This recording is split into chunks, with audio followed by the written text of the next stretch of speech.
শুনে রেখে দেবে বাবা হযরত আলী পিতা আলাইহিস সালাম আল্লাহ পাকের দরবারে 300 বছর উপরে কোরআনের মধ্যে আছে 350 বছর আল্লাহ দরবারে গিয়েছিলেন বাবা আমি হযরত আলী ভুল করেছি আল্লাহ পাক আমাকে মাফ করে দিন আল্লাহ পাক আমাকে ক্ষমা করুন আল্লাহ পাক আমাকে ক্ষমা করুন আমি আদমকে মাফ করে দিন কিতাবের মধ্যে আছে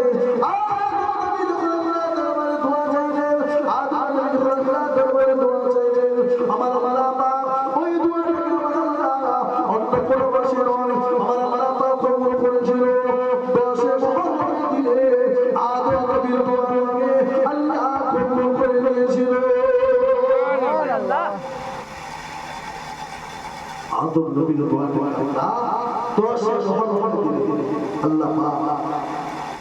আলের দিলে আল্লাহ পাক কবুল করেছিল তো আমরাও আমরা সকলে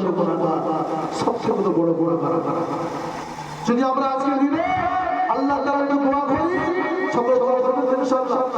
দোয়া করবেন তো হ্যাঁ দোয়া করতে হবে কেন আমরা যতই নামাজ পড়ি না কেন যতই রোজা রাখি না কেন যতই ইবাদত করি না কেন সব থেকে মেনে হলো দোয়া হাদিস পাক আছে আল্লাহু আকবার সমস্ত ইবাদতের স্থান মজা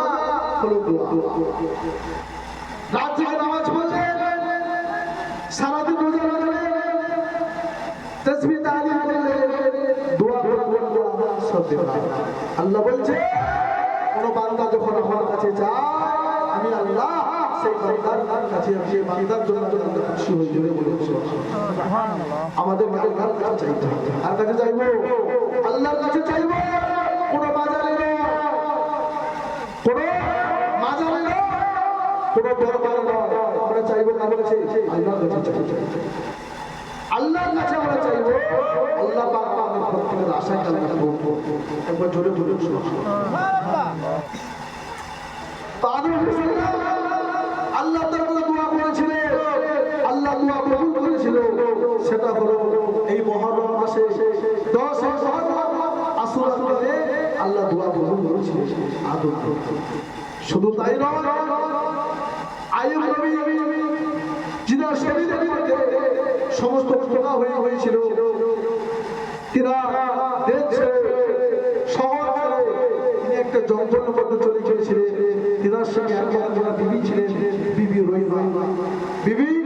রহিমা ছিলেন তিনার শরীরে এতটা পোকা হয়ে গিয়েছিল তিনি নিজেকে থেকে উঠে